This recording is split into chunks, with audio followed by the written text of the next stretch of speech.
Black holes haunt our universe. Dark centers of gravity that swallow everything in their path. What would you see if you got close and fell past the point of no return into a netherworld of twisted space and time? What secrets can we learn about the universe on a journey to the center of a monster black hole?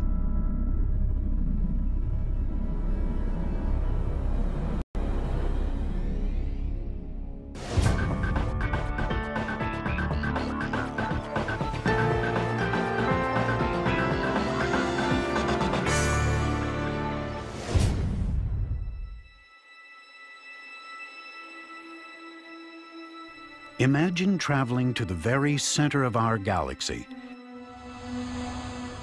26,000 light years away, and finding a vantage point on the night sky.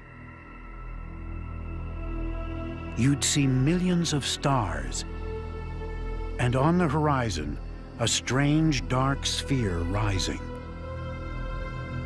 It's a black hole, an object so dense, nothing can escape its gravitational pull, not even light.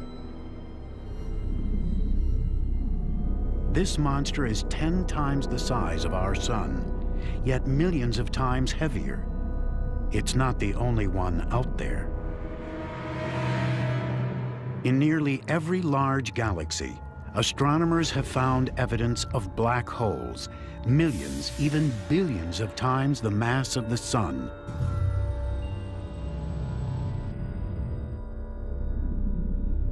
How did they form? And how did they get so large? In the search for answers, we are beginning to glimpse the forces that shape the stars, planets, even life.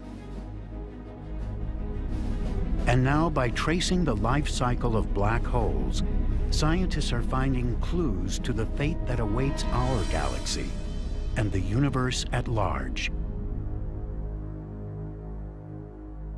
But how do you study something that by nature evades detection? Sometimes the universe lets us in on its most mysterious workings. March 19th, 2008. Astronomers around the world receive an alert sent from an orbiting observatory called SWIFT. It had recorded a flash of gamma radiation, a kind of ultra-high energy light that is the signature of a cataclysmic event. SWIFT automatically relayed the information down to Earth. And within seconds, robotic telescopes in North and South America turn their gaze on the rising light.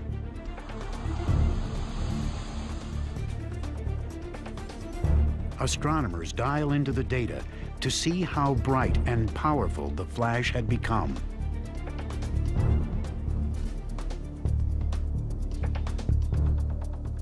Meanwhile, at giant observatories in Chile and in Texas, they zero in on it,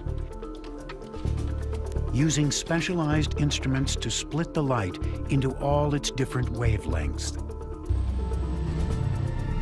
That tells them how far the light had traveled to reach Earth. What they find is that it had come from 7.5 billion light years away, halfway across the visible universe. Tom Vestrand heads a robotic telescope project at the Los Alamos National Lab in New Mexico. He has been tracking high-energy gamma-ray bursts for over a decade and has never seen anything like this. Okay, let's see what we have. It was the most luminous thing ever detected by mankind. Traditionally, think of astronomy as something that happens very slowly. But this was a thing that had been traveling to us for 7.5 billion years, arrived here, and for 30 seconds, it was astonishingly bright. amazingly bright minutes later, even. Still showing signs of saturation. Yep. It was so bright, in fact, that it was visible to the naked eye. Putting together evidence from ground and space telescopes, astronomers determined that the flash was a narrow but intense beam of light, and that most likely it broadcast the birth of a black hole. This singular moment is the endpoint of a violent chain of events in the core of a large star.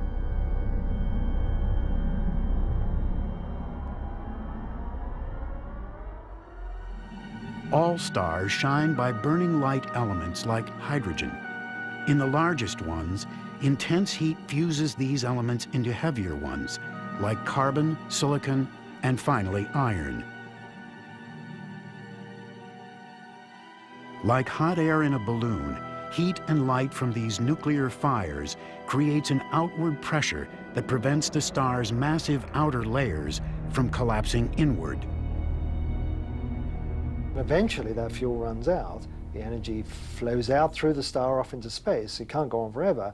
When the fuel runs out, the star starts to shrink.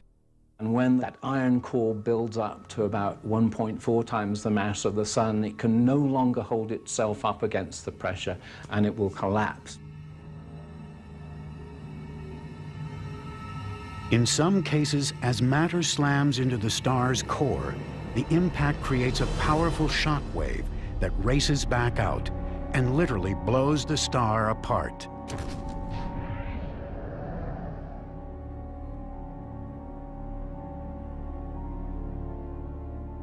Our galaxy is littered with the scattered remains of these supernovae, as shown in images like these from the Hubble Space Telescope. But what happens to the collapsed core of these dead stars? When a large star implodes, its weight is enough to squash all the atoms in its core down to their nuclei. The result, an ultra-dense ember called a neutron star. The density of a neutron star is something like taking a mountain and crushing it down to the size of a marble, about so big. Neutrons can withstand incredible pressures. But if enough matter falls onto them, beyond a critical threshold, they can be crushed down to nothing. When that happens, a black hole is born. A black hole is gravity taken to the extreme. Its mass is literally packed into a point and enshrouded within a dark sphere called the event horizon. That sphere is the point of no return. Any gas, stars, or planets that fall in disappear forever. A black hole is a region of space and time which is both black and empty. It's black because light can't escape from it, gravity pulls the light back, but it's empty because the object or system that collapsed to form it in the first place has shriveled away to nothing. The common idea that a black hole is just made of very compacted matter, it's wrong. It's just simply wrong. It may have been created from very compacted matter, but the matter is gone. It's been completely destroyed. It no longer exists.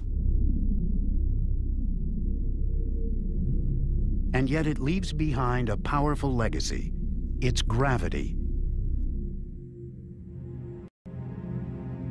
According to Albert Einstein, gravity is not just the attractive force of planets and suns.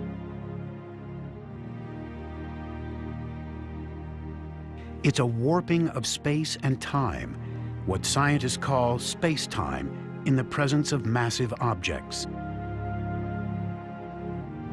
A planet, for example, goes into orbit when it's caught in the warped space surrounding a star, like a ball spinning around a roulette wheel.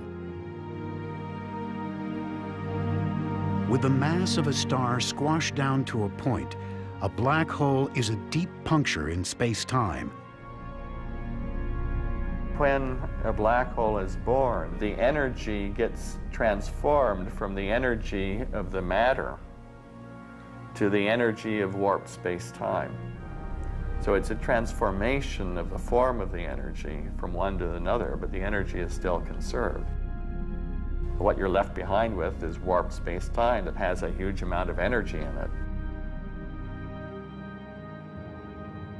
With that energy, a black hole can affect its environment in profound ways.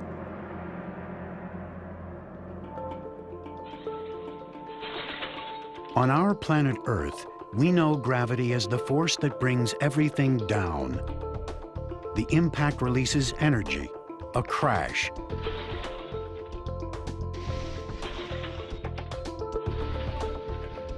A thud.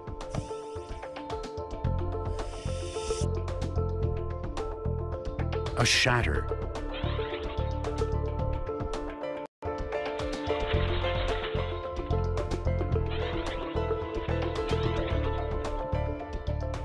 When matter falls toward a black hole, the energy released can reach astronomical proportions.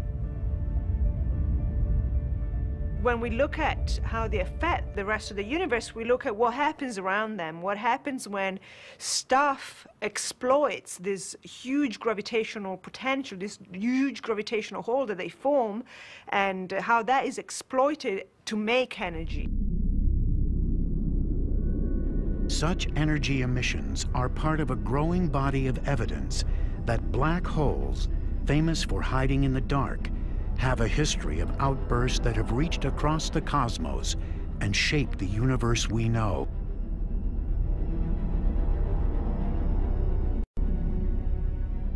Scientists are following this energy like a trail of clues, leading ever closer to the black hole's dark heart.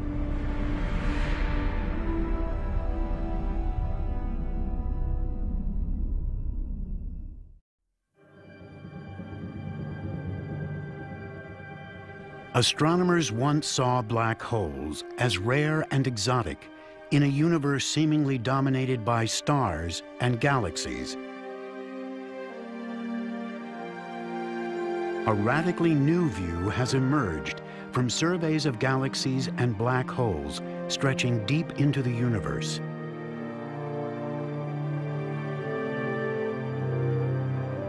Giant black holes lurk in the dust lanes and swirling gas clouds at the centers of nearly every large galaxy. What's more, the larger the galaxy, the larger the black hole. That's a clue that they must have evolved hand in hand, each shaping the life story of the other.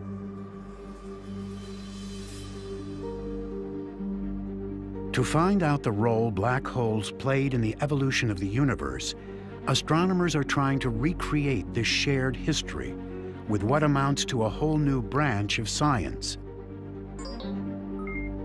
They are using supercomputers to simulate the sweep of cosmic history, including that of galaxies like our own.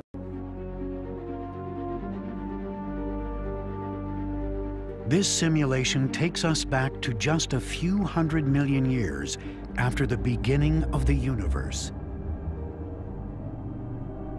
Gravity drew vast pockets of gas into dense centers. They grew hotter and hotter, igniting to become the first generation of stars. These stars lived hot and fast, and in only a few million years, some blew up in powerful supernovae. From these stars likely came the first generation of black holes. Cosmologist Tiziana Di Matteo is part of a wider effort to see what mark these early black holes left on the universe. Her computer program simulates the action of gravity on gas, the formation of stars, galaxies, and black holes. Her goal is to create a virtual universe that evolves like the real one did, with black holes and galaxies emerging and growing together.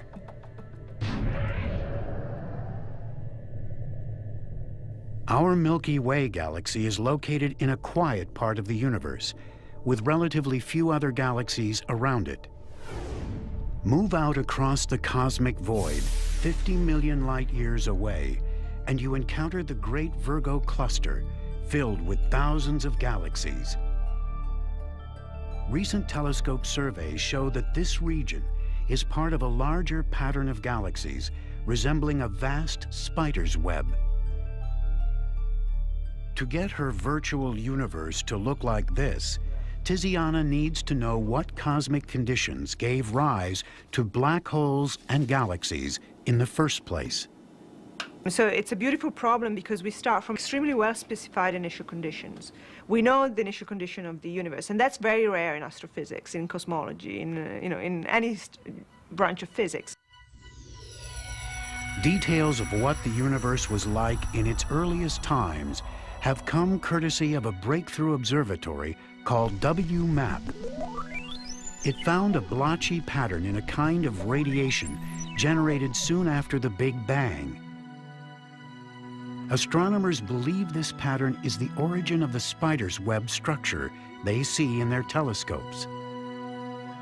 It defines the beginning point of Tiziana's simulation. She sets her virtual universe in motion. It covers a region in the shape of a cube over 100 million light-years on a side.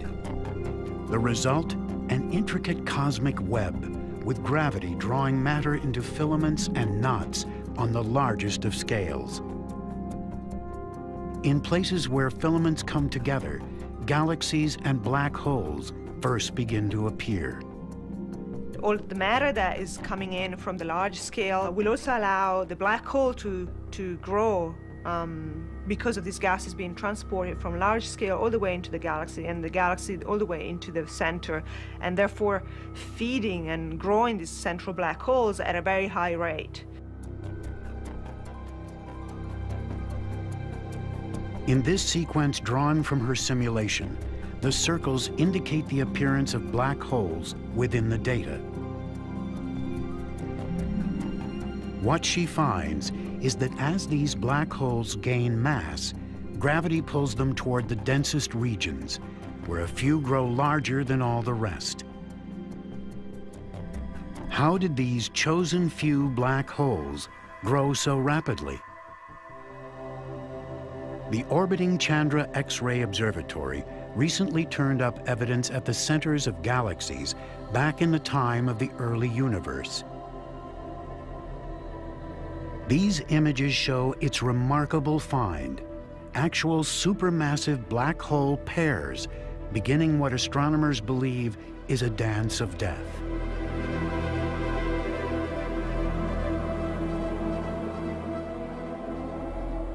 In most cases, their forward momentum simply causes them to go into orbit around each other, like a planet around a sun. This orbit can go on for billions of years. To grow large, one black hole must draw the other in, close enough to swallow it. Albert Einstein showed how they do it. He predicted that when massive bodies accelerate or whip around each other, they can stir up the normally smooth fabric of space-time.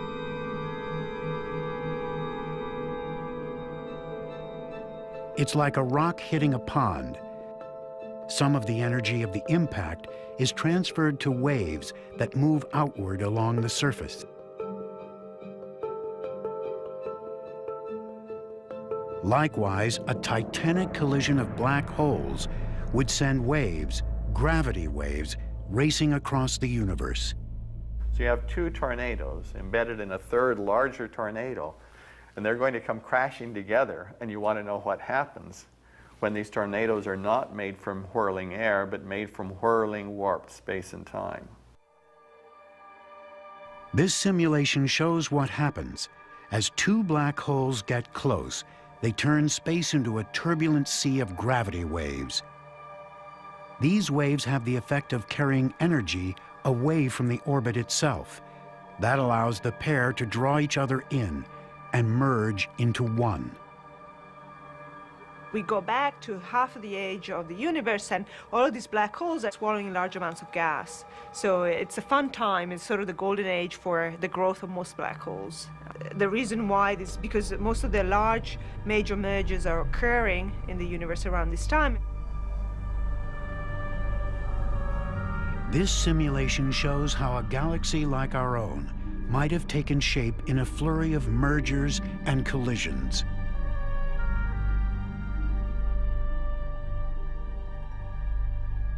In the beginning, gravity drew patches of stars and gas together. A new, larger patch drew still others. In fact, the universe is littered with galaxies in the process of ripping each other apart and crashing together. In the turmoil of each new merger, another victim is thrust into the jaws of a growing black hole. And in the densest regions of the universe, a small percentage of these monsters have been able to grow to a level of size and ferocity we can scarcely imagine. And yet, amid all the violence, are clues to how the universe, and even places like Earth, came to be what they are.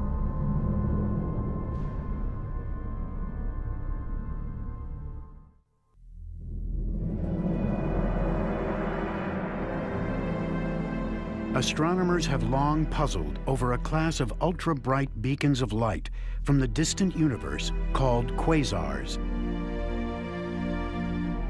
In time, they link them to the outpouring of energy from the centers of galaxies and to growing black holes. But how can something that emits no light shine so brightly? 2 minutes. The chance to solve this mystery has drawn a crowd near NASA's Kennedy Space Center in Florida. 80 seconds. Rangers go. 45 seconds. Mounted in the nose of a rocket just up the beach is the next generation cosmic explorer.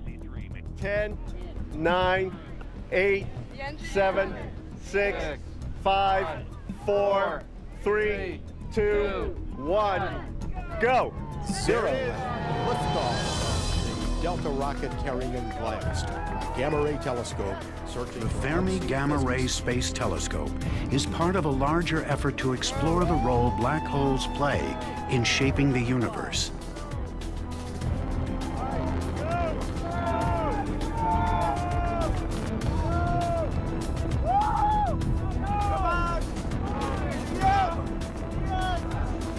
Farewell.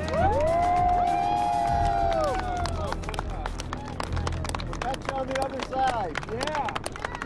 To me, the idea that we're standing here on this planet, in our own little area of our galaxy, we're able to look around and make meaningful measurements, have a theoretical understanding of the entire universe in which we live, to me is something that all of humankind can justifiably take pride in.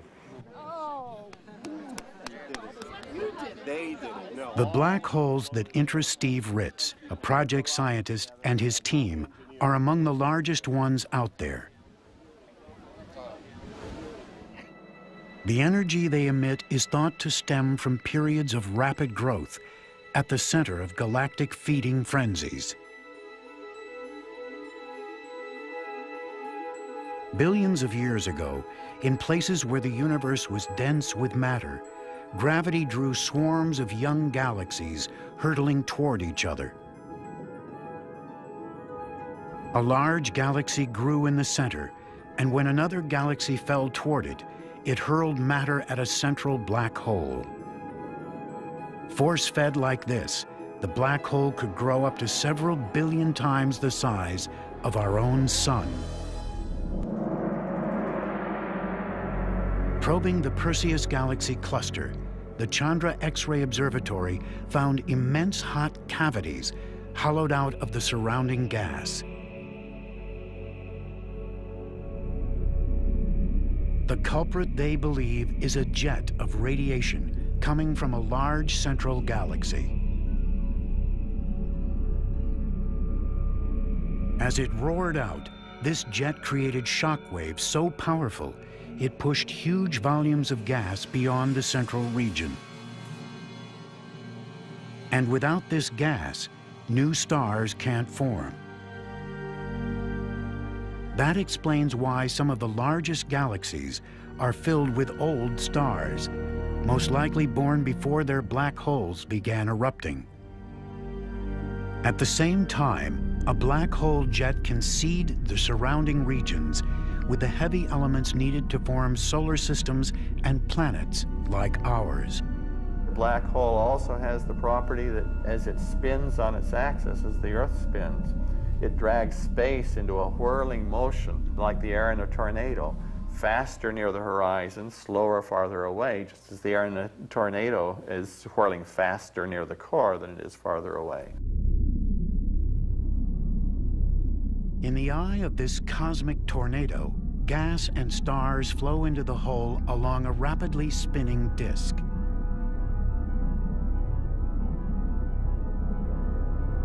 The spinning motion generates magnetic fields that twist around as matter swirls in.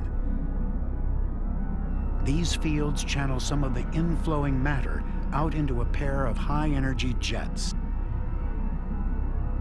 So we can extract then the rotational energy of a black hole. Nature can extract it. And the amount of energy you can get out is enormously larger than all the energy you can get from burning all the nuclear fuel inside of stars. It's the equations of Albert Einstein that describe the source of this incredible power, the extreme warping of space just outside the black hole. What we can learn from these equations doesn't stop at the event horizon. They can also let us enter, with our minds, the realm within a black hole. Most likely, we'll never directly see how those equations play out and live to tell. A future explorer prospecting for data would tempt fate by traveling too close. If the monster is a collapsed star, weighing a few times the mass of the sun, its gravity rises sharply. The pull on the starship's nose is so much greater than on its tail that gravity rips it to shreds.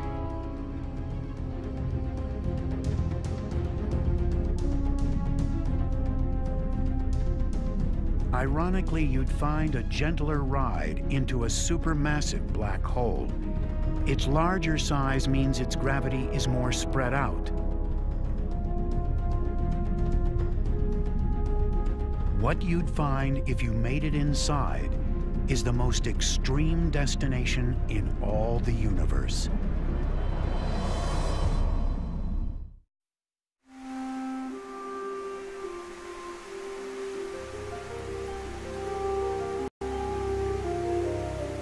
Andrew Hamilton, an astrophysics professor, has been investigating what happens when matter falls inside a black hole.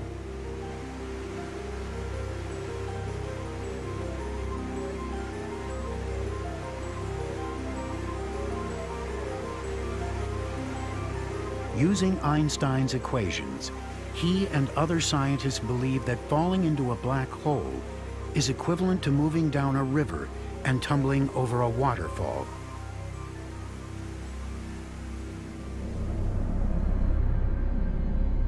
Like a cosmic precipice, the outermost region of the black hole, the event horizon, is where space itself flows relentlessly in. What does one mean by space falling or doing anything? It's just that if you put objects in space, then they will move in certain ways. And if you put objects near a black hole, as they approach the horizon, inevitably they must approach the speed of light in order to stay at rest. Otherwise, they're going to fall inside the horizon. If the black hole is spinning, the central region is bounded by what's known as the inner horizon. In a case defined only by Einstein's equations, an object may whip around so fast it gets flung outward. If there's nothing inside the black hole except the space-time structure itself, or there's nothing inconsistent about having space fall inside, turn back around, and come back out again, because space has no substance, so there's no problem with it moving through itself. It would be like a river racing over the falls, hitting the rocks below, then flowing back up. In the strange world of general relativity, you've fallen through a region, a black hole region, where space was falling faster than light. And now space has turned around and is now pushing you outward faster than light. Imagine charting a starship's course into this topsy-turvy realm. If you survived the fall down to the event horizon, you'd accelerate through it. You go with the flow, you hit the speed of light at the horizon. Now, you can still see stuff from the outside world, even when you're inside the horizon, but people can't see you because space is falling faster than light. To understand the chaotic region within, Hamilton has enlisted Einstein's equations in a project to visualize the black hole's inner anatomy. You could only get this close on a spaceship propelled by pure mathematics. Passing through the event horizon, we approach the central zone. As we whip around, we are flung out of a kind of cosmic tunnel known as a wormhole.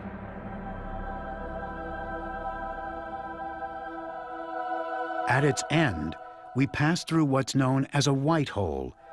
Like characters in a science fiction story, we exit into another time or place, perhaps another universe. This strange passage is the work of theory. In reality, it couldn't form amid all the turbulence. The moment you introduce any real matter, then the stuff that's trying to fall in tends to collide with the stuff that's coming back out again. There's a turbulent, chaotic maelstrom deep down inside the black hole.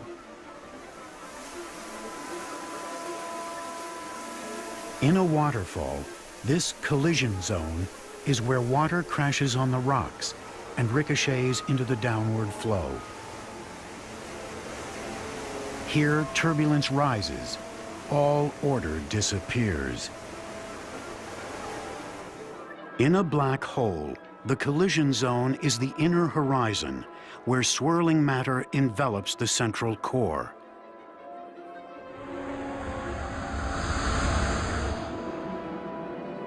That's the end of the line for a starship. It gets instantly vaporized. The chief characteristic of this region near the inner horizon is that streams of energy are passing through each other, and they're passing through each other very rapidly. That counterstreaming of material begins to build up to the point where it self-gravitates, and that gravity accelerates those streams even faster through each other.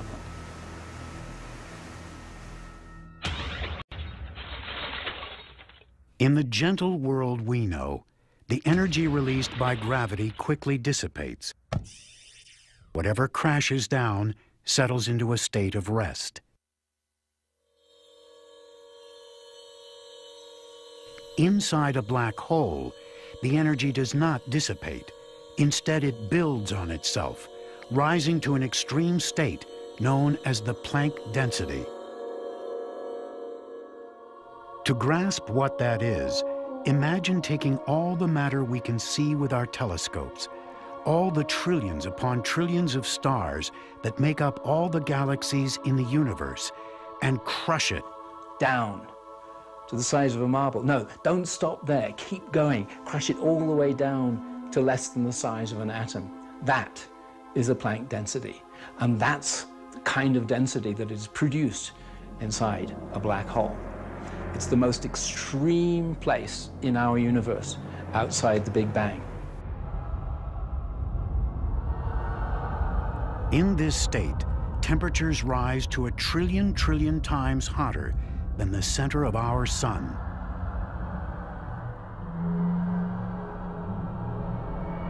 It would be hard to imagine what destructive impact the release of this energy would have. Fortunately, extreme gravity holds it tight within the black hole's event horizon. As astronomers project the continued evolution of our galaxy, they ask, will the matter and energy impounded within its central black hole remain there forever? Or is the black hole, like all other cosmic bodies, somehow subject to the ravages of time?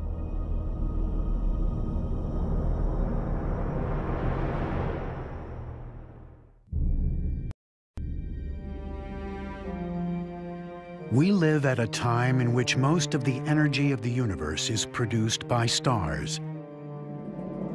Trillions of years from now, all across the universe, stars begin to use up their fuel and fade away.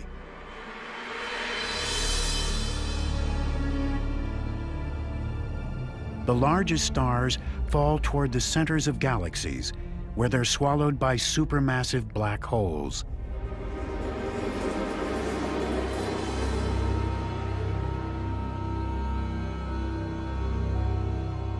As the universe decays, it gives way to a long era dominated by the remnants of dying stars and black holes. The far future of the universe is one where the stars have burnt out and formed neutron stars or white dwarfs and some black holes, and eventually, over long periods of time, the black holes merge together to form bigger black holes. In time, much of the matter within galaxies will fall into these black holes, and they will become the last bastions of our universe. How long will they last?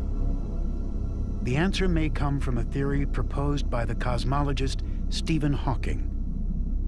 Stephen Hawking applied quantum physics to black holes and predicted that they wouldn't be black but would glow with heat radiation in a very distinctive way. And of course, if there's heat coming off, heat energy coming off, this energy has to come from somewhere. The energy, Hawking said, would come from tiny particles emerging from the vacuum of space just outside the event horizon.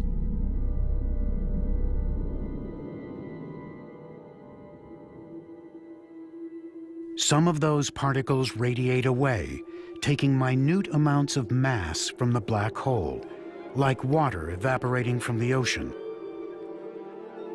Over time, the radiation grows stronger and stronger as the black hole shrinks and finally explodes. When the last black hole dies, that's the end of the universe as we know it. How can we know if the theory is right and they actually do decay? If black holes were made in the Big Bang with a mass of about that of Mount Everest, these black holes ought to be going pop about now, and radio astronomers have looked to see if they can see a sort of electromagnetic pulse associated with that. They haven't found any. There might be other ways to see a black hole decay.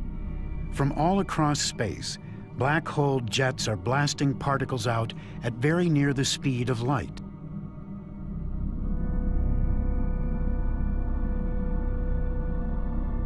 These particles, called cosmic rays, slam into our Earth's atmosphere with enough energy to create miniature black holes.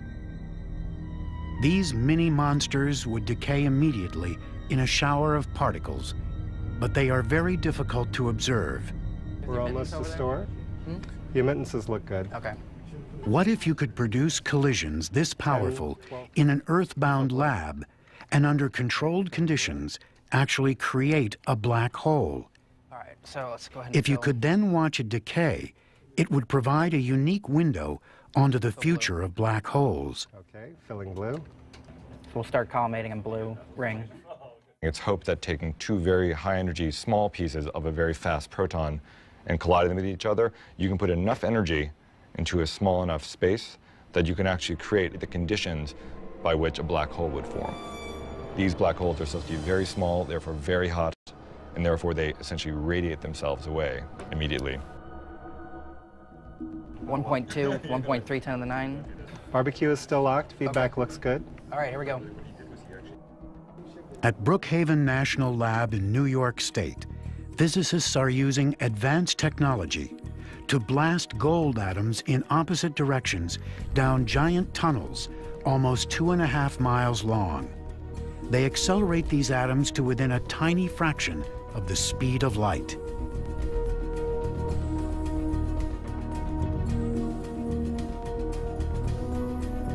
When the atoms collide, a fireball erupts. Sophisticated sensors record a splatter of subatomic particles, a hot soup of gluons and quarks. What we believe we're creating is temperatures approaching 2 trillion degrees centigrade. That's 100,000 times hotter than the interior of the sun. It's hotter than a supernova explosion. It's hotter than the surface of a black hole. It's hotter than a neutron star. In fact, we believe nowhere in the universe is at that temperature. It was last that temperature in the universe 1 microsecond, 1/1,000,000th of a second after the Big Bang. It's as if they are running the universe in reverse, taking us back to an instant when it was extremely hot and dense. Creating a black hole, it seems, will take even more energy than that. In fact, more than any Earth-bound collider can pack. That is, unless there's more to our universe and to gravity than we've thought. Our injection efficiency looks good. The orbit looks good. Orbit RMS is under 2 millimeters in each plane. Einstein's theory of general relativity is the one that we find in all the textbooks, and it's the one that we're all sort of pledged to defend, but it would be rash to say it's the last word on the subject of gravitation. And there are certainly alternative theories around, and some of them are quite popular. And some of these theories, these are non-standard theories of gravitation, predict that you could make a black hole by colliding together subatomic particles. Some scientists believe they may be able to create one at a new and more powerful system in Europe called the Large Hadron Collider. The key lies in whether the world we know is part of a more complex cosmic reality, beyond the 3 spatial dimensions plus time that we experience in our everyday lives. If so, we would be like insects living on the 2-dimensional surface of a pond, unaware of the deep and complex reality below it. That we can be living on the surface of the pond, happily minding our own business, but not realizing that underwater, something, say a fish underwater, could be swimming through the water, causing disturbances that propagate up to where we are. We could feel it happening, we could essentially see our universe around us changing, but we look around for the cause of it and we won't know what it is.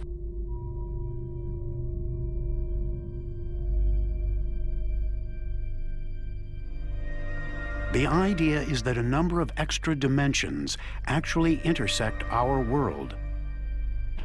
10, 12 pi. Okay. When particles collide at very high energies, those extra dimensions enhance the gravitational force between the particles, enough to create a micro black hole. Let's look good. The scientists will know a black hole is there when they see the shower of particles predicted by Hawking's theory. Ready to inject. And for a moment, that will open a window to a deeper cosmic reality. The very idea that we could tap into this underlying realm shows how rich black hole research has become. Einstein's theory showed how black holes can generate extreme energies, cause the universe to wobble and bend, and twist up into knots. The recognition that black holes are fundamental to the workings of our universe is a major discovery of science in our time. And if it turns out that they do have a finite lifetime, their death will signal the end of our universe. By some estimates, the time horizon of the largest black holes goes out to a Google years. Take a 1 and add 100 zeros to it. That's an unfathomable spread of time, but it's far short of forever. The clock may well be ticking on our universe. The alarm will sound when the last black hole explodes.